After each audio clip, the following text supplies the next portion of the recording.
Welcome back to the Webby O'Neill channel, and it's the match preview, Manchester United versus Manchester City. Plenty to discuss in today's video. Get involved as usual, have your say in the comment section below, and don't forget to smash that like button. You know it's much appreciated. How are you feeling going into the derby? It's derby day, innit? You have the nerves. I don't worry about City throughout the year. It's just on derby day, to be honest. They never ever bothered me, and why should they bother anyone? Because all they want to be is us.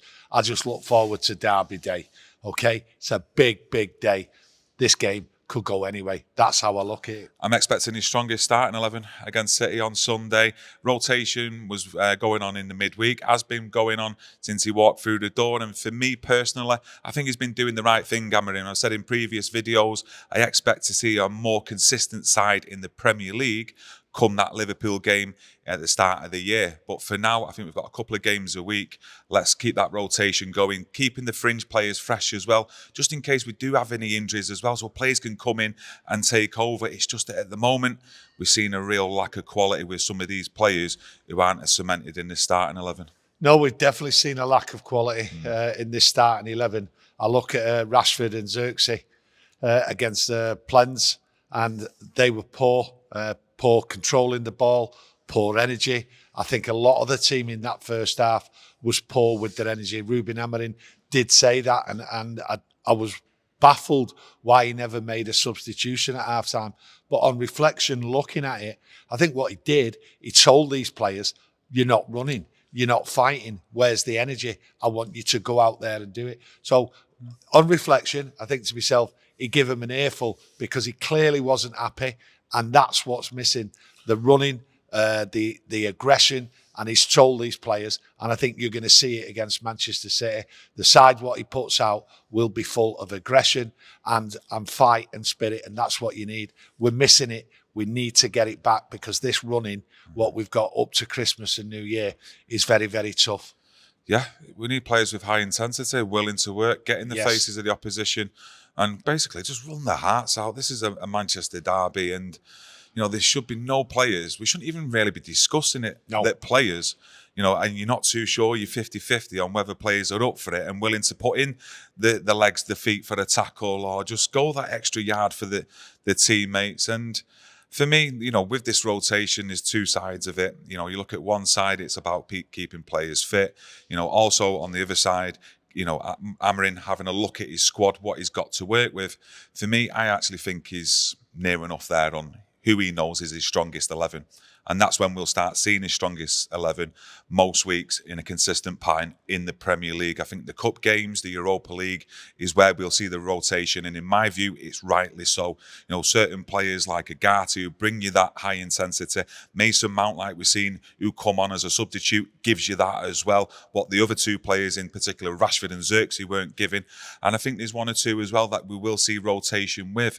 But I do think he's there or thereabouts, and I expect a strong, solid performance on Sunday. Not just because of Manchester City's run of recent weeks. Manchester United haven't been great themselves, but I expect a strong, solid performance. If we can start off the game similar to what we did against Arsenal in the first half, but also be a bit more creative, be brave on the ball, because City have got the defensive issues with players out, etc. Be brave. Well, I look at it this way with Ruben Amorim. If he doesn't know his best side yet, he certainly knows the weak ones. That's how I look at it. And you've got to look at this City game and say, there's no weak players. You cannot have players who are not going to do what he's saying.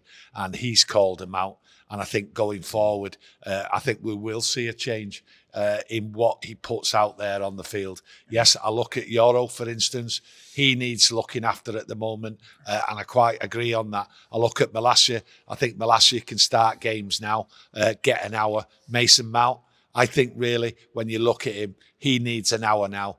So I think he's going to up it with certain players and still also look at one or two and sort of like, just hold them back a little bit, which is quite right, because it is a tough period, okay? So when people do talk about rotation and all that, there is certain players there still need looking after, but I think it's now time to sort of let go. I think these players here, when you look at it, can they play 5 games?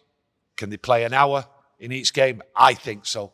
With some of these players. And I think we will see a change from Ruben Amorim with certain players, not all. But going forward here to the City game, I think Ugarte is vital, absolutely vital. Yes, I know he didn't have a pre-season, but when he's been on the pitch, I think he's been running around, very efficient. He's here, he's there. He seems to be gliding around the field. And I think when you look at Ugarte in this City lineup, against City, shall I say, he's the one to take and stop City playing tight football, passing and that. And it's Bernardo Silva, I think he will target. And I did say it in the cup final. You stop Bernardo Silva, and I've always liked him. And I think he makes City tick. And once you stop him, and Ugarte is the man to stop him, I think, City just don't seem to have any answers when he has a bad game. Fortunately, we've not had a consistency because players' form aren't there, the fitness aren't there, but I think it's coming back now. And I think the players, what have been left out, like your Christian Eriksen and that, Anthony, I think Anthony's only played a bit part. He's not really played too much. And I don't see Anthony being part of Ruben Amorim's the strong side. I think he's a weak link, Anthony. Christian Eriksen will be gone. And you also look at Lindelof. These people are squad players. That's how I look at him. But going forward, I think he will start playing his strongest side. I think he will put players in there who have now recovered from injury. I think the fitness levels are up there now, to be honest with you. And giving players at least an hour each game, for me, I don't see anything wrong in that. And I think he will up it. I think you'll see that because it's vital that in the Premier League that we get the best side out there, right, and win these games, because we can't be in this position. And playing City, you know, I'm looking at it and I'm thinking, can we win there? Can we win? And I look at City, they've got injuries and everything. We all know about their form, how it's just completely dropped off a cliff. So there is an opportunity there, but it's down to the players. And they have to have that fighting spirit and they have to be running from the very first minute. We've not seen that often, but this is going to be tough, really tough. Yeah, it's mad though. We're in December and we're talking about Manchester United players not being fit, match fit, the required levels. Yeah, the required levels. You know, when you're talking about that in December, a club the size of Manchester United, it's a disgrace really that some of these players, if they aren't match fit, you know, taking injuries aside, you know, it's just not good enough, is it? But, you know, we will see on Sunday. Our eyes do not lie. The eye test will be there. We won't climb up the table if we don't improve in these league games, especially the firepower up front. It's tough in the Premier League. We all know that. It doesn't matter who you play. You can be turned over by anybody. We've been turned over by some like duck eggs, as people out there call some of these teams. But every team is capable of beating each other. That's how I look at it. And it's the firepower. It's getting the opportunities. We've seen against Everton that we got the opportunities, we put the ball away. And then we see the players giving the ball away, stopping the attack. It's falling down. We need the opportunities up there, and we have to see it against City. We're not going to win this game. You'll know in the first half if it's poor, if we're going to get beat, because we have to create opportunities against City, or they'll just sit and encamp on the edge of our area, passing the ball about, just waiting for that moment. We have to spread them. We have to force them back. They cannot encamp in our area. And the way to do that is to go on the offensive. So the time is now. The time is now to see Ruben Amorim get these players and get them going forward. I need to see the back four moving up, pushing up. I need the midfield to be working with them forwards and to create. And that is one thing what needs improving on.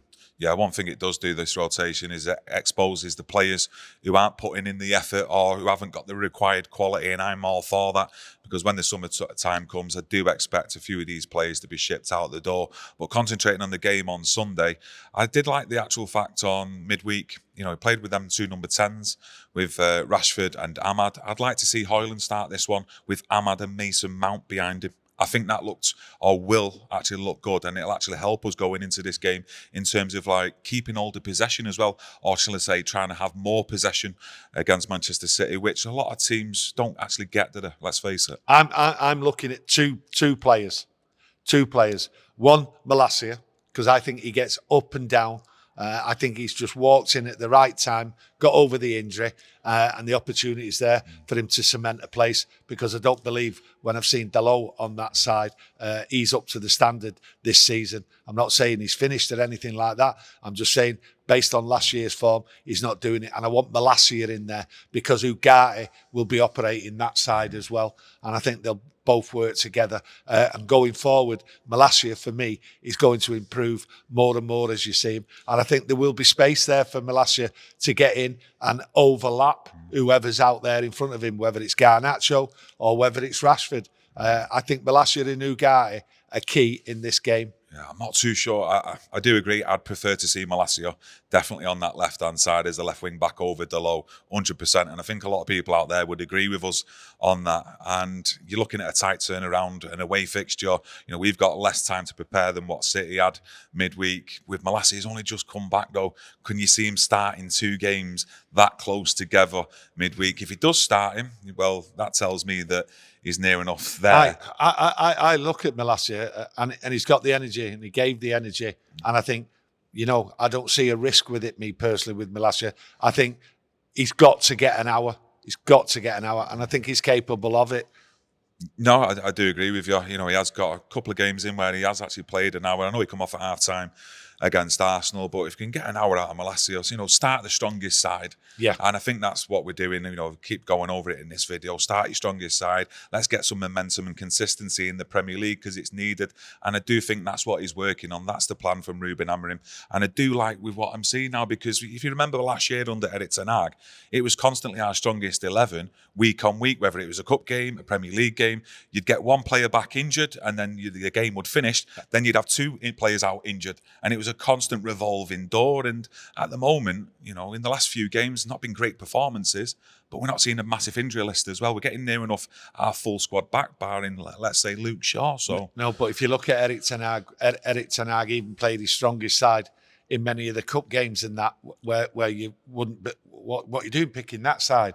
You know, we're playing this team and like you need to drop a few players and rest them and that. And he never did it. I always thought that young players were used for, especially for the Carabao Cup and that, and we never ever seen that. So that was his fault, Erik ten Hag, and probably that's what created a lot of injuries long term for players. So Ruben Amorim is looking after the squad because he has to. When he came in, a lot of players were injured, a lot of players on the bench, and they played a lot of football. But against City, I just can't see. I can't see us getting beat. And the reason why I can't see us getting beat is because I've refused to look. Might sound mad to a lot of people out there. I've refused to look at the table where we are because I can't envisage us going any lower and I don't want to look. So all I see is United against City, regardless of the stats, the facts and everything else like that. I just see a United victory here. And I'm not sure on the score. I'm just not sure. It's just something I believe in. And I've not felt it for a while. But I refuse to look at the table at the moment because I know it can go up and down. And there'll be all hell to break loose if we go below 13 over the next week or two. Set pieces, need to improve on that. You look at the last couple of games, Europe and against Nottingham Forest, maybe one of the Arsenal goals as well. Individual mistakes. If we can cut that out in this game, we've definitely got a chance. And if the players all come in, put that high intensity, what is needed and it is demanded, not just by the fans, but the manager himself, I think we've got a chance, definitely. But them mistakes need to be cut out, what we've seen in recent games. Because if we don't, we could be in big trouble. I always have one thing to look at from the opposition, and I'm going to tell you this now. You watch Kevin De Bruyne fall over when a feather hits him. He's doing it. I've seen him do it now in the last few games, the little clips what I've seen. Kevin De Bruyne, that's the thing to watch for when he starts diving on the floor. And let's hope that that ref is strong. He's doing it more and more and more. Maybe he's getting a little bit slower. He's had plenty of injuries and that. He might not be fully fit, but he's diving more and more. So I want that cut out straight away. So keep an eye on it. Yeah, I think we're both agreeing. A lot of his out there. Ugarte comes back into this one. But does Bruno stay in the midfield alongside him? Does Kobbie Mainoo come back in? Does Bruno go further up, either as a 10 or if he plays the 2 wide on the left or the right? Not too sure. I don't think we can ever be sure right now with a starting 11 under Ruben Amorim. But No. you get involved as usual. It's much appreciated. Love listening to your opinion. Well, love to see your opinion, shall I say. If you'd like to smash a like on the video, you know it's much appreciated. It helps the channel and today's video. And we'll see you straight after the game on Sunday. 2-1 I'm going. You're changing it now, 2-1. You're giving a score prediction? Yeah. I'm giving it 2-1. Yeah. I'm going to go 2-2. Fair enough. 2-2. I'm happy with that. Take a draw now. Move on to the next game. Yeah. But let us know your thoughts and opinions, your score predictions, all that good stuff. And we'll see you straight after the game. Thank you. Thank you.